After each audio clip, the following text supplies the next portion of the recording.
ingin menyampaikan sesuatu bahwa tidak akan pernah ada kesia-siaan di dalam kesetiaan kita. Ya, kita pegang sama-sama ini. Enggak akan ada yang namanya kesia-siaan di dalam setiap kesetiaan kita yang kita lakukan. Apalagi ketika kita melakukannya dengan bersungguh hati. Ya, dan luar biasa sekali ya. Di bulan ini kita mendapatkan satu tema yang keren sekali. Ya, tema bulan ini adalah on a mission. Misi atau kita berbicara mengenai mission. Ya tadi kalau kita lihat sama-sama kita sudah diawali dengan satu hal yang menarik di mana Valeri dan Gideon tadi mendapatkan misi ya untuk melakukan pembuatan apa itu namanya dalgona. Ya dalgona selama 10 menit. Ya jadi aku sempat tanya sama service manajernya, ini waktunya untuk buat dalgona ini berapa menit sebenarnya?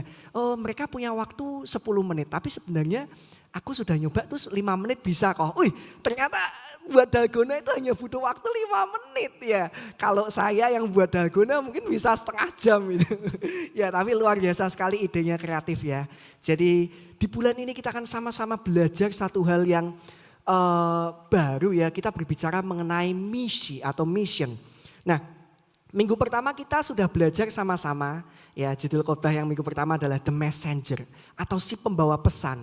Dan Koiman pada saat itu berkata bahwa kita jangan hanya sekedar membawakan pesan. Tapi kita jadilah pesan itu. Wah luar biasa. Di minggu kedua ya minggu lalu kok Albert sama-sama ngebahas mengenai tell his goodness. Atau berbicara mengenai kebaikan Tuhan. Ya ketika kita bercerita mengenai kebaikan Tuhan itu sudah menginjil. Jadi bukan satu hal yang susah ya untuk kita bisa menginjil. Tapi ketika kita bercerita kebaikan Tuhan dalam kehidupan kita, itu kita sudah melakukan satu aktivitas yaitu kita menginjil. Ya ini luar biasa sekali dan minggu ini kita sama-sama akan membahas lebih dalam lagi. Ya jadi misi itu bukan hanya sekedar tanggung jawab dari pendeta misalnya ataupun penginjil atau misionari atau CC leaders ya kita tahu ketua komsel ya. Dan misi itu seharusnya menjadi tanggung jawab kita semua. Ya. Ko David mau mengatakan ya sama-sama pada siang hari ini. Sadar gak sih bahwa kehidupan kita di dunia ini sebenarnya adalah kehidupan yang bermisi. Ya, selama kita masih hidup di dunia ini berarti masih ada misi yang harus kita lakukan. Ketika Tuhan sudah panggil kita berarti Tuhan sudah kita percaya bahwa misi kita di dunia ini sudah selesai. Tapi sebelum Tuhan memanggil kita, sebelum kita kembali kepada Bapa di surga, tahukah bahwa kehidupan kita ini seharusnya menjadi kehidupan yang membawa misi, kehidupan yang misi. Nah, aku mau mengatakan demikian, you were born with mission. Kalian semua itu lahir dengan misi. Kita semua ini lahir dengan tujuan, kita semua ini lahir dengan satu rancangan yang indah. Nah, sederhananya seperti ini ya. Kalau kita sadar bahwa kehidupan kita ini adalah kehidupan yang membawa misi. Kita hidup, kita masih harus ada misi yang harus kita lakukan. Ada banyak mungkin di luar sana yang belum mengenal Tuhan Yesus Kristus. Ya, teman-teman kita mungkin ya belum kenal siapa sih Tuhan Yesus itu sebenarnya. Atau mungkin nih ya nggak usah teman kita lah yang dekat mungkin. Saudara kita mungkin ada bagian dari saudara kita yang masih belum mengenal siapa sih Tuhan Yesus itu yang sebenarnya. Tapi mereka tuh kenal kita loh. Mereka kenal David, mereka kenal Kesia, mereka kenal Devina. Mereka mungkin gak mengenal siapa itu Tuhan. Tapi mereka mengenal Valentino, mengenal Ero. Nah dan bayangkan saja ada juga beberapa dari mereka yang mungkin gak mendapatkan kesempatan untuk bisa diinjili. Ya, atau ada beberapa mungkin dari mereka yang nggak mendapatkan kesempatan untuk bisa datang ke gereja, ya untuk bisa dijangkau, diinjili. Tapi mereka kenal dengan kita, mereka itu melihat kehidupan kita, ya mereka itu mungkin follow Instagram kita, atau mungkin yang kenal yang keren saat ini apa sih ya TikTok ya, mereka itu mungkin follow TikTok kita, tapi mereka nggak mengenal Tuhan Yesus. Pada kenyataannya mungkin bisa dikatakan bahwa mereka jauh lebih mengenal kita daripada mereka mengenal gereja. Pegang ini baik-baik. Yang harus kita tanyakan setiap hari adalah, yang harus kita pertanyakan setiap waktu adalah, sudahkah kehidupan kita ini memuliakan Tuhan? Sudahkah kehidupan kita ini memancarkan kasih Kristus ketika kita tahu bahwa selama kita masih hidup berarti kita masih ada misi yang harus kita lakukan. Dan misi itu bukanlah hanya misi 1 hari, 2 hari, 3 hari, tapi misi kehidupan. Ya, sudahkah kehidupan kita memancarkan kasih Kristus untuk orang-orang yang belum mengenal Tuhan? Lah bagaimana kita bisa memancarkan kasih Kristus kalau ternyata kita sering kali mencoret-coret story kita dengan story-story yang maaf kata mungkin gak benar, gak membawa manfaat. Ya, jadi kita ini seharusnya menjadi cerminan Kristus bagi mereka yang belum mengenal Dia. Nah, Tuhan Yesus itu mengundang kita. Tuhan Yesus itu mengundang kita semua dalam suatu special privilege. Satu kesempatan, satu hak yang istimewa. Untuk kita ini bisa membagikan Injil. Untuk kita ini bisa memberitakan kabar baik, kabar keselamatan, kabar sukacita. Bayangin sama-sama. Ya, kita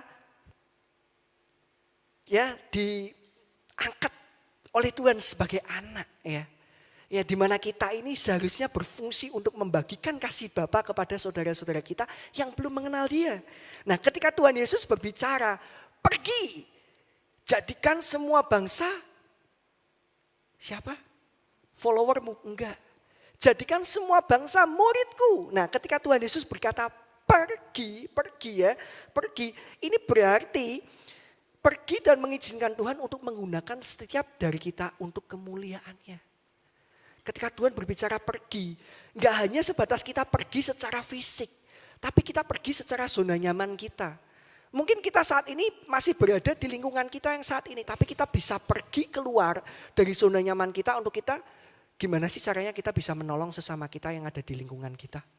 Ya, jadi pergi ini gak hanya sebatas kita pergi secara fisik. Tapi kita juga pergi secara comfort zone kita.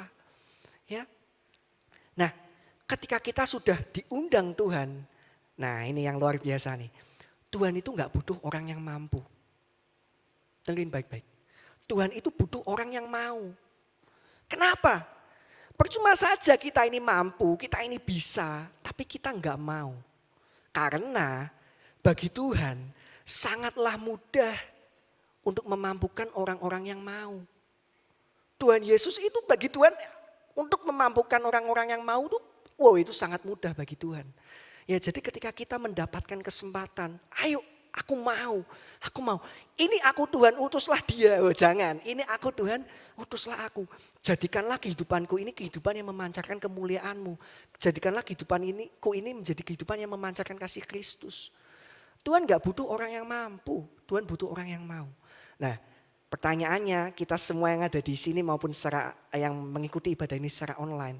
Meskipun kita muda, meskipun kita masih belum punya pengalaman. Tapi ingat ketika kita mau, kehidupan kita akan dipakai Tuhan dengan luar biasa. Nah, judul sharing firman Tuhan pada siang hari ini adalah, ya kemarin sudah ada judul yang keren-keren ya. Judul yang keren pada hari ini adalah New Command. Ya, New Command. Maksudnya apa? Perintah yang baru. Wow, aku mendapatkan perintah yang baru. Aku mendapatkan misi yang baru. Ya, mungkin agak susah ya pelafalannya karena ada yang command yang komen dan komen yang command. Ya, komen yang komentar dan komen yang perintah.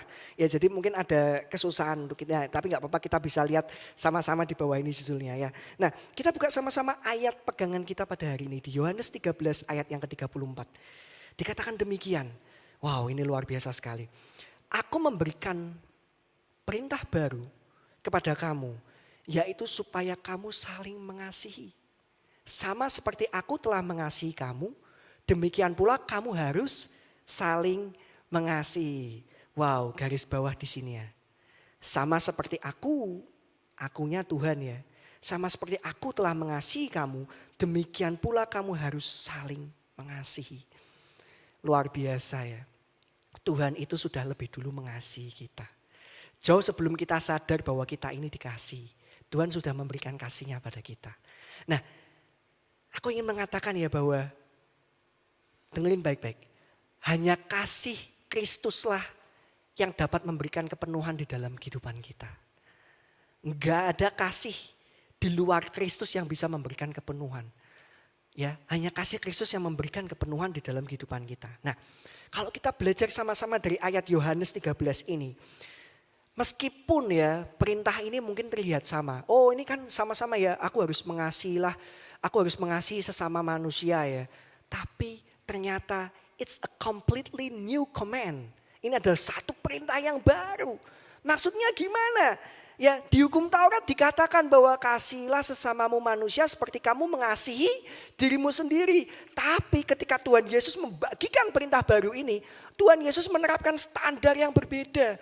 Bahwa engkau harus mengasihi sesamamu seperti aku telah mengasihimu. Wow, ini luar biasa sekali ya kalau kita baca sama-sama. Nah, kedatangan Tuhan Yesus ke dunia ini bukan untuk meniadakan hukum Taurat. Jadi hukum yang lama itu bukan berarti tidak berlaku. Tetap berlaku, kita harus mengasihi sesama kita. Tetapi di perintah yang baru ini Tuhan memberikan standar yang baru.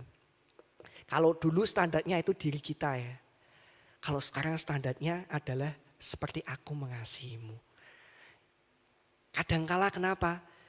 Kita sendiri aja untuk mengasihi diri kita sendiri itu belum bisa.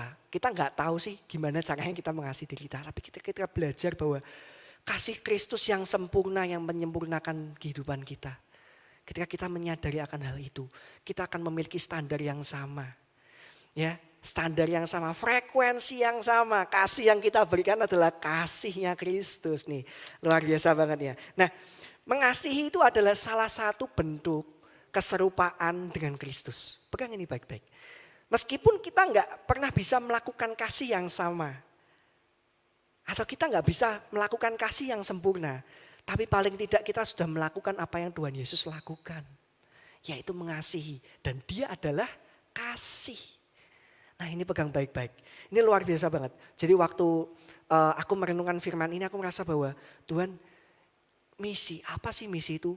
Ya kehidupan kita ini adalah misi. Dan kita punya misi adalah yaitu untuk kita mengasihi sesama kita. Sama seperti Tuhan telah mengasihi kita. Nah ingat ya. Ketika Tuhan Yesus itu memberikan kita misi, ya dia nggak hanya sekedar memberikan kita misi begitu aja, ya. Tapi Tuhan Yesus juga memperlengkapi kita. Ya dia memberikan kita kekuatan untuk kita boleh mengasihi sesama kita.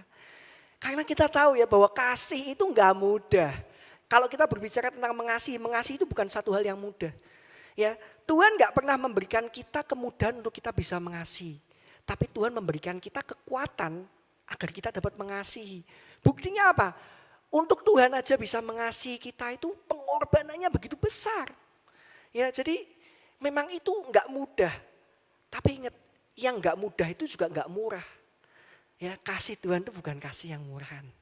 Nah, pegang sama-sama baik-baik. Nah, kalau kita sudah tahu ya, kita harus mengasihi dia sama seperti kita harus mengasihi sesama kita seperti dia telah mengasihi kita. Nah, terus kita ada pertanyaan seperti ini. Tuhan, lalu bagaimana caranya aku bisa mengasihi sesama kita seperti engkau telah mengasihi aku? Lah kita harus sadar dulu. Kasih Tuhan kepada kita tuh dalam bentuk apa sih? Ya, bagaimana cara kita mengasihi sesama seperti Yesus telah mengasihi kita? Gimana caranya Yesus mengasihi kita sih? Yang pertama, poin yang pertama adalah Yesus mengasihi kita dengan yang namanya penerimaan.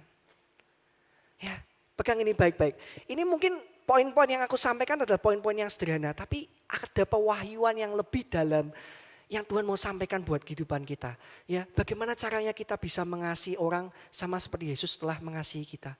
Poin yang pertama penerimaan. Roma 15 ayat yang ke-7 dikatakan, sebab itu terimalah satu akan yang lain sama seperti Kristus juga telah menerima kita untuk kemuliaan Allah. Ya, Tuhan Yesus itu menerima kita apa adanya, teman-teman semua. Ya, Tuhan Yesus menerima kau David apa adanya. Ya.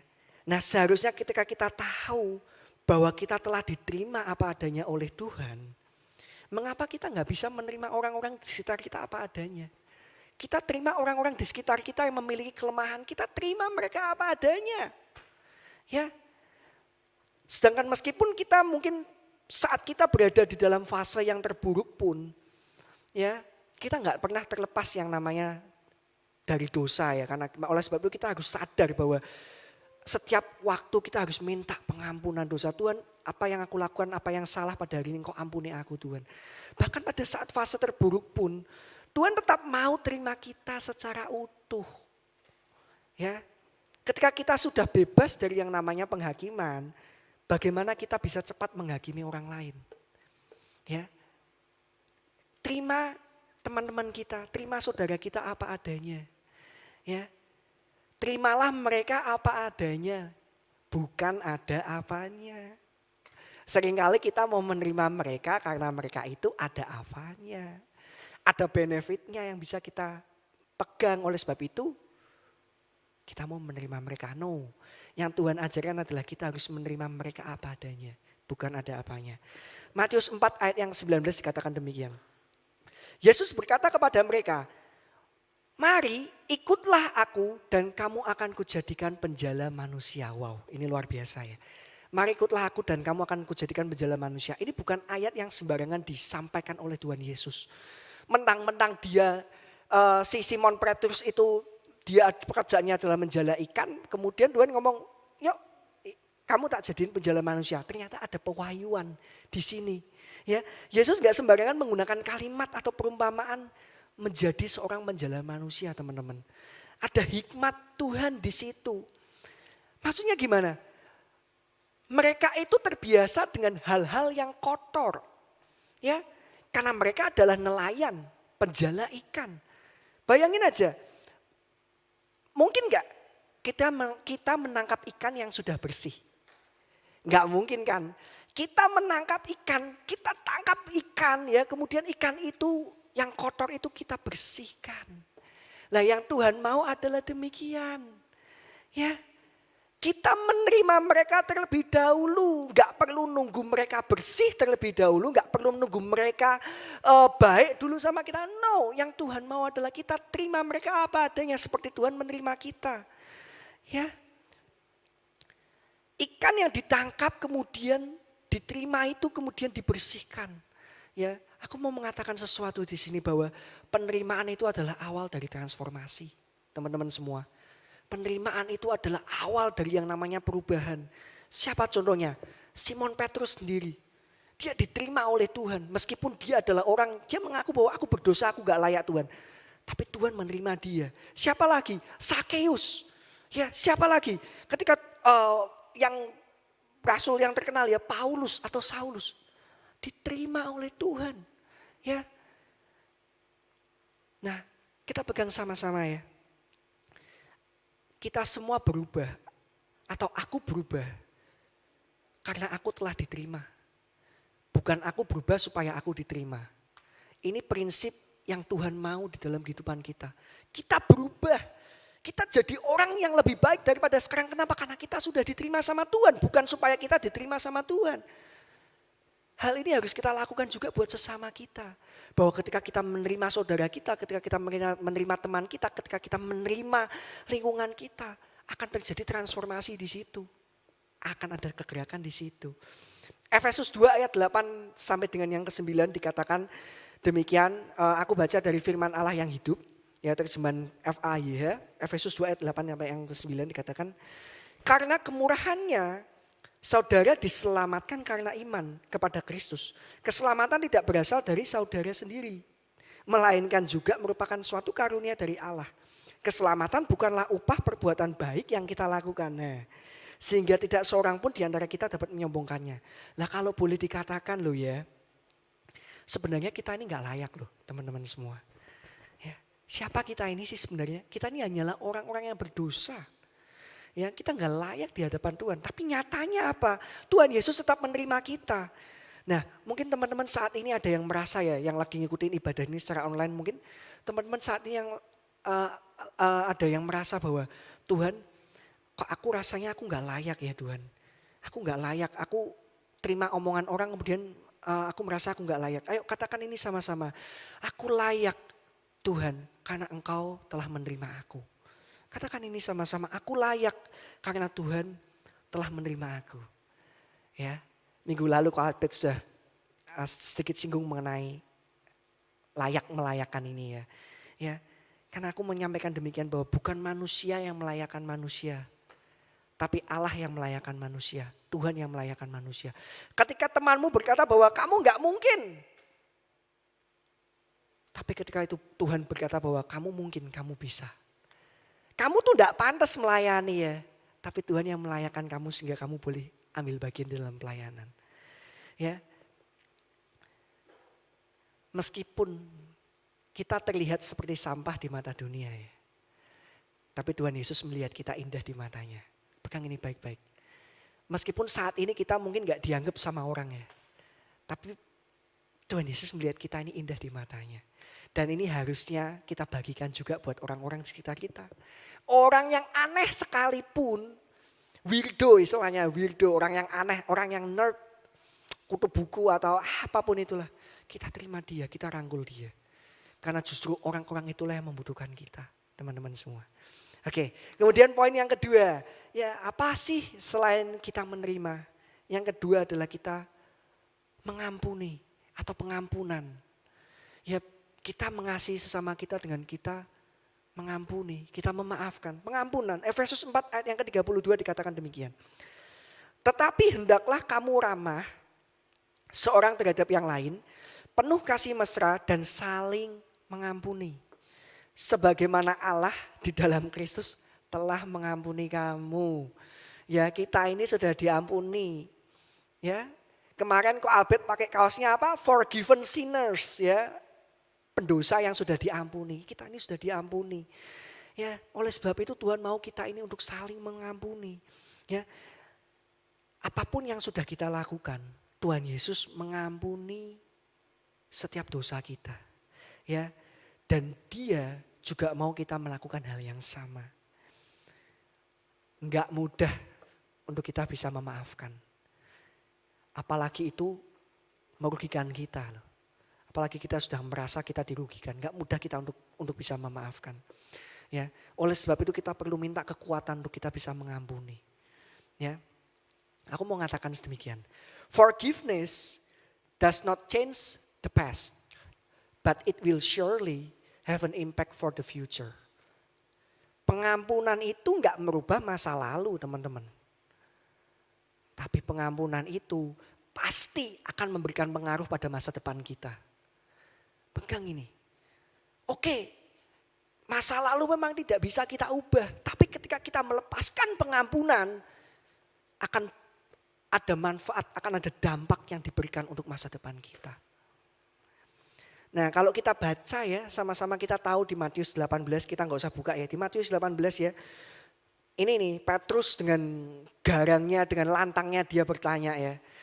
Tuhan ya, berapa kali kita harus mengampuni Tuhan? Ya, 3 kali, 4 kali. Ya, Tuhan Yesus menjawab apa? 70 kali 7 kali. Bingung ya, berapa kali terus? Nah maksudnya gimana? Ya, bisa nggak sih kita memberikan pengampunan yang tidak berkesudahan? Ya, selama kalian masih hidup, kalian tuh tetap harus mengampuni loh. Lah bisa nggak kita memberikan pengampunan yang nggak berkesudahan? Ya, kalau kita pahami ayat ini, ketika Tuhan ngomong 70 kali 7 kali, itu bukan seberapa banyak kita harus mengampuni teman-teman. Tapi seberapa sadar kita ini sudah diampuni. Kalau kita sadar bahwa kita ini sudah diampuni, jumlah itu enggak jadi masalah teman-teman. Pegang ini baik-baik.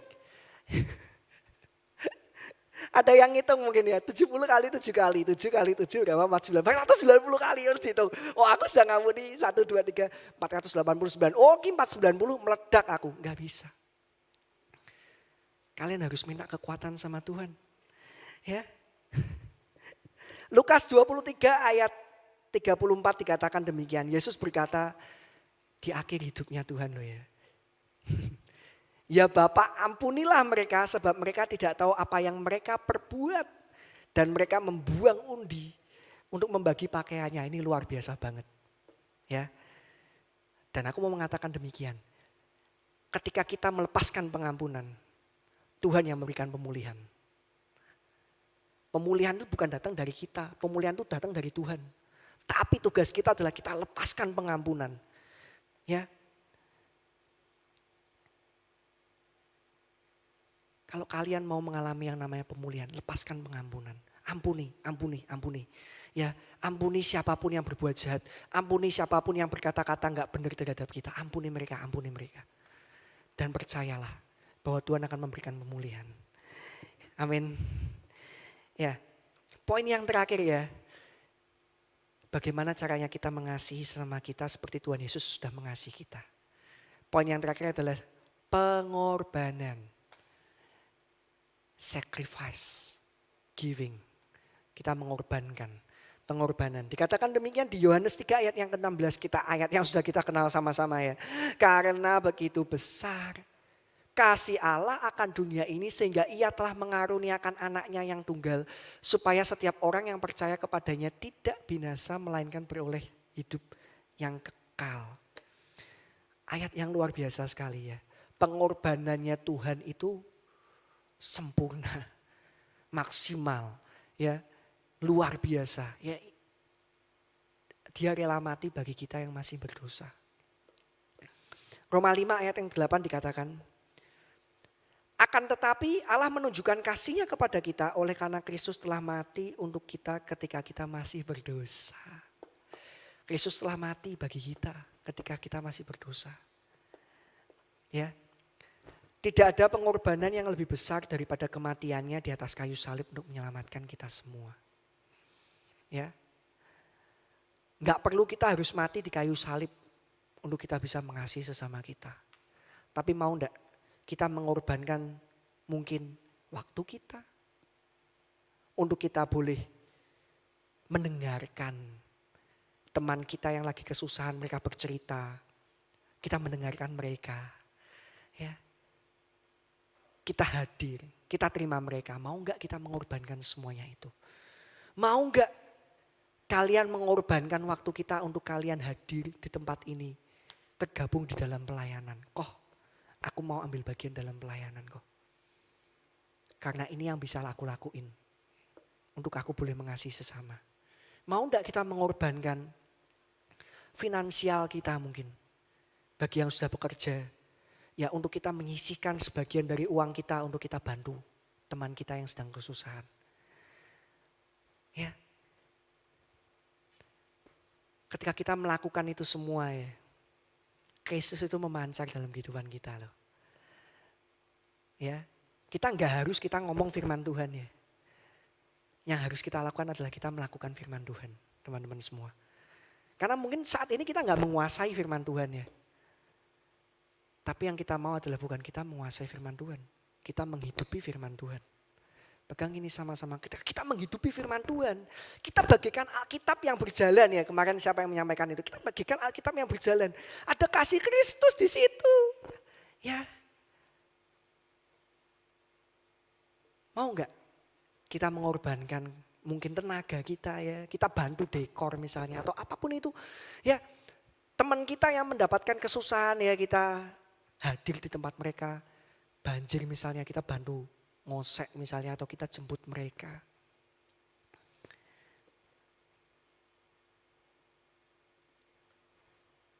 Tuhan Yesus memberkati. Ya, mari kita berdoa sama-sama ya. Bapa di surga, kami bersyukur Tuhan buat siang hari ini kami boleh belajar sesuatu. Meskipun nampaknya sederhana Tuhan, tapi kami percaya kalau Engkau sendiri yang berbicara dalam kehidupan kami akan mendapatkan pewahyuan yang luar biasa Tuhan. Bahwa kasih-Mu lah yang seharusnya menjadi standar untuk kami boleh mengasihi sesama kami. Tuhan ajari kami Tuhan, untuk kami boleh menerima. Untuk kami boleh mengampuni Tuhan. Untuk kami boleh melakukan pengorbanan kami. Karena kami tahu semuanya itu telah Engkau lakukan buat kehidupan kami. Dan siang hari ini kami bersyukur Tuhan kami boleh belajar sesuatu. Dan kami percaya firman-Mu ini boleh menjadi firman yang kami hidupi Tuhan. Kau meteraikan firman-Mu ini dalam kehidupan kami. Dan sebenarnya kami akan pulang meninggalkan tempat ini. Dan mungkin kami akan beraktivitas, kami percaya. Berkat penyertaan Tuhan selalu ada bagi kita semua. Tuhan Yesus memberkati kita, Tuhan Yesus melindungi kita, Tuhan Yesus menyertai dan memimpin kita. Kemanapun kita pergi dan melangkah, Tuhan akan memberikan keberhasilan, kemenangan. Kemanapun kita pergi dan kita melangkah, Tuhan akan memberikan perlindungan, kita boleh selamat, terbebas dari segala mara bahaya, sakit, penyakit yang ada. Dan kemanapun kami berada, Tuhan, kami boleh menjadi berkat buat orang-orang sekitar kami. Dalam nama Tuhan Yesus Kristus, kami sudah berdoa dan mengucap syukur. Haleluya. Amin. Ya, selamat hari Minggu. Tuhan Yesus memberkati. Bye-bye.